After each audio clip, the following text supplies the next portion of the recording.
Now, Rachel Lombardi, please, to the podium. She's director at International Synergies Industrial Ecology Solutions, and she will talk us about resource efficiency, which is a driving force behind cross-sectoral cooperation.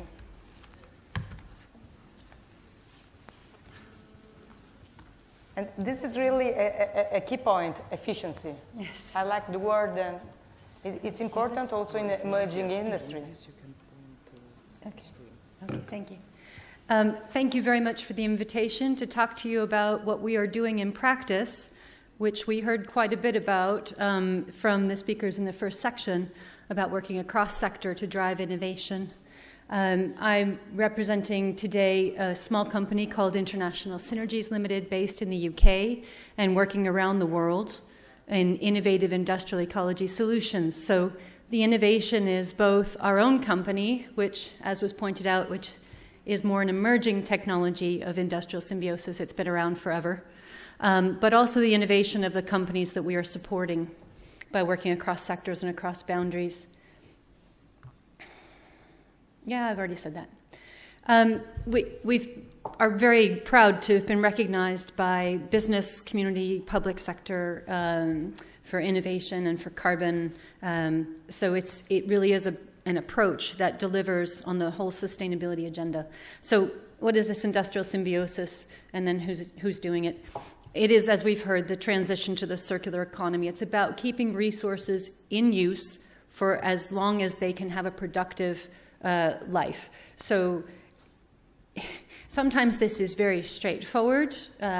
Broken glass is a very well-established market, or glass, whether it be broken or not, a very established market. But sometimes this is a bit more of a challenge when we come to establishing these new value chains that we've heard about. If I'm a baker and I make wonderful cakes and I break eggs, I have eggshells that are of no use to my cakes. Not a lot of people want broken eggshells, but a lot of people do want calcium carbonate or collagen or other sources of the physical and chemical properties of those eggshells. So to realize this kind of a circularity, to realize the potential productivity of these resources requires a broad and yet very specific approach to all of these resources. And by the way, it's not just physical resources, it's also capacity. You have testing facilities, you have expertise, whatever it may be, that we motivate, that we mobilize through the networks that we establish. And those networks are the most important part to delivering. So I was very pleased to hear the agenda this morning about cross-sector working, because that is critical to industrial symbiosis. And I'd be very curious to see the kind of chart that Laurent put up before about the different NACE codes. Because in our own analysis, there is no SIC code, close enough, that finds synergies most of the time within its own SIC code. So the majority of opportunities for the businesses that we engage with are outside their SIC code. What we find here, again, reinforcing a point that was made this morning, is that this is fostering eco-innovation and long-term culture change. We see companies being created and companies being transformed through this process. But for us, the key word is profitable. It's a business opportunity. We don't go in with sustainability in any country so far. We always go in with risk.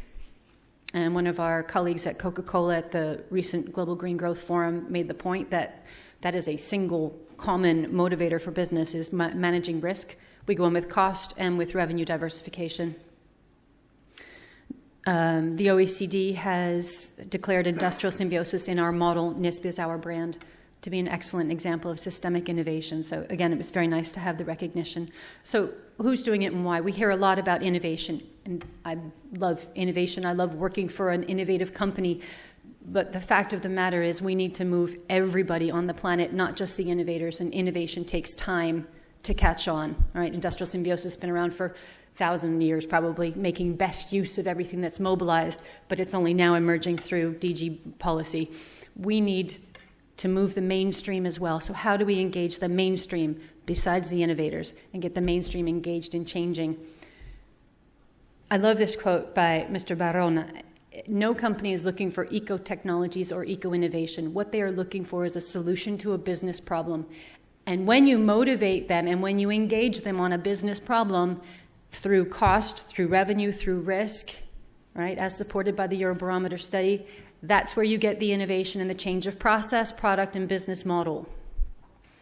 So sometimes it's as simple through having the, I just noticed that. I don't know what that is, never mind.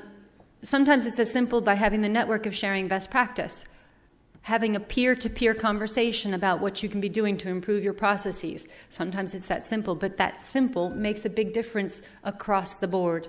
Sometimes it's a company that just wants to stay in business, going back to the gentleman before's point.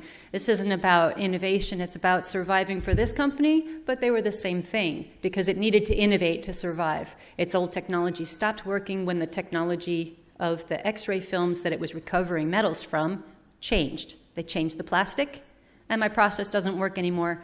Can you help me? And yes, we can get some innovation in. Sometimes it's a company that is facing its own challenges. This is a company that takes in, it's an animal renderer, which takes in fallen stock, dead animal parts from butchers and farmers. Yeah? And when we started working with them, they just burned what came in and then landfilled the ash. So they provided the service of disposal. The animal byproduct regulation put an end to that. The company needed something to change. They started working with us, and we started helping them realize the value of the resources that were coming through their facility. So it isn't, burn the stinky, nasty stuff and get rid. It's recognize that you have sources of minerals, you have sources of biofuels, you can extract out the fats, and now we have a diversified business that still takes in dead animals and dead animal parts, right? So serving the same market, coming in, but now it's diversified markets going out. So it's farm waste, supermarket waste, meat waste, consumer waste all coming in, serving the pet food industry, the energy industry, biodiesel. Yeah? So diversified, but they weren't looking for clever innovation. They were looking to stay in business. Sorry.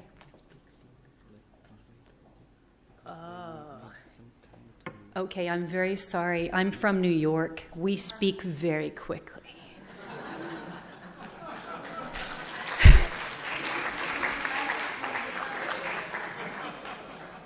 How do you say I'm sorry?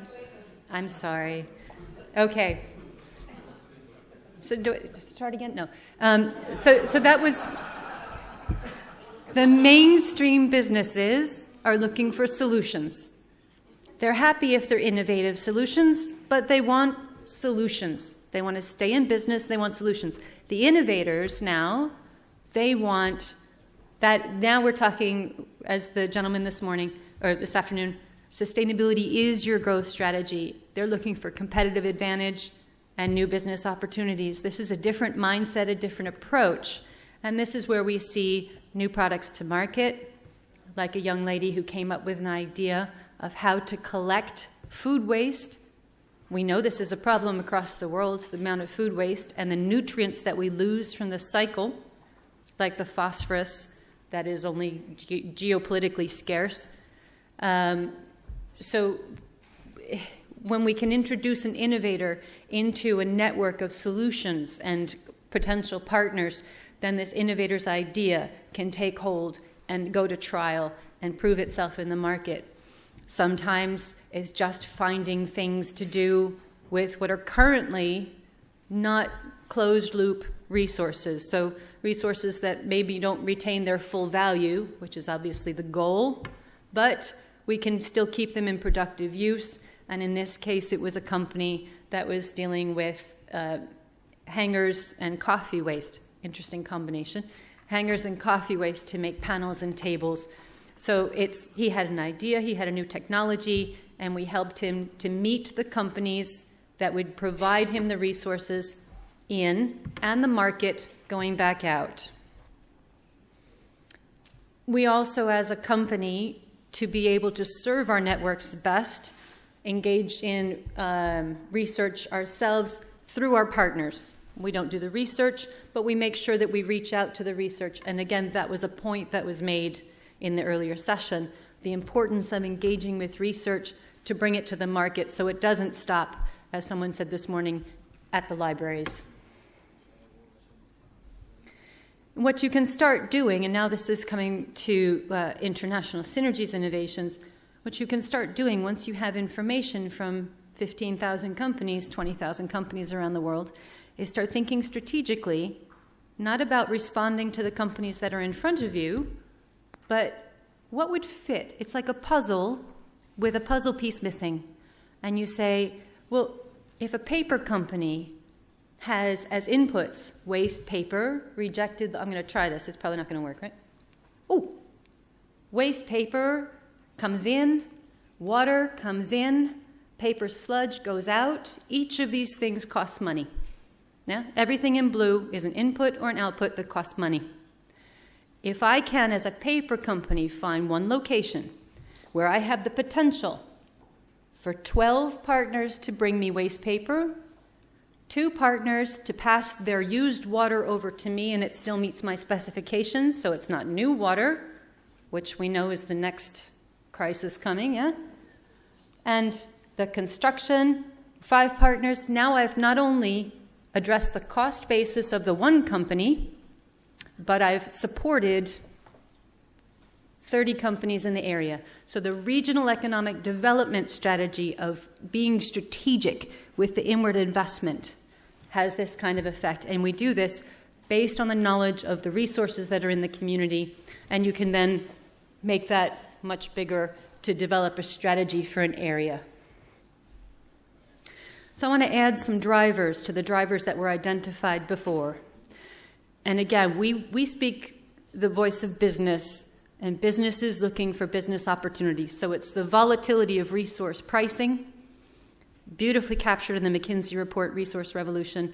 The risk, again, that word, risk of critical raw materials. Sustainability is getting up there, but we're not seeing people driving the core of their business, the mainstream. Yeah, there's exceptions, but the mainstream are still just doing business, and sustainability is nice. But what translates from sustainability to my business is risk and cost. We were established in 2003. We have watched as this idea of industrial symbiosis has gone from environment and waste through to business and strategic planning and business and research. It's fantastic. It's just been such a ride. Such a ride. So we did an extrapolation. It's an extrapolation only, okay? If all of Europe invested at the same level that the UK invested in its public program, which was not a lot, these are the kind of figures you would see in a pan-European industrial symbiosis network in the NISP style. So that's 100,000 jobs, and I can't count the number of zeros, a heck of a lot of economic benefit. And that goes, again, to the cross-border. We are also working now with our European partners, cross-border. We have some knowledge transfers with, well, we have extensive knowledge transfers with our partners outside of Europe, so it's not a physical material yet moving from Europe to South America, but lots of technical expertise and innovation. So, to close slowly, I apologize again. Industrial symbiosis, this idea of industry being all of the stuff that's moving through the economy, not just manufacturing, all of industry. Symbiosis, meaning we both benefit from this interaction, has proven itself as a tool to give rise to eco-innovation by cross-sector working. And it's engaging innovation and mainstream. And I can't emphasize that enough. We don't have time to wait for a lot of innovations to move us. We need to move now. And this moves the mainstream to address those external drivers, which are business drivers. So thank you very much for listening. And thank you and apologies to the translators. Sorry, I forgot.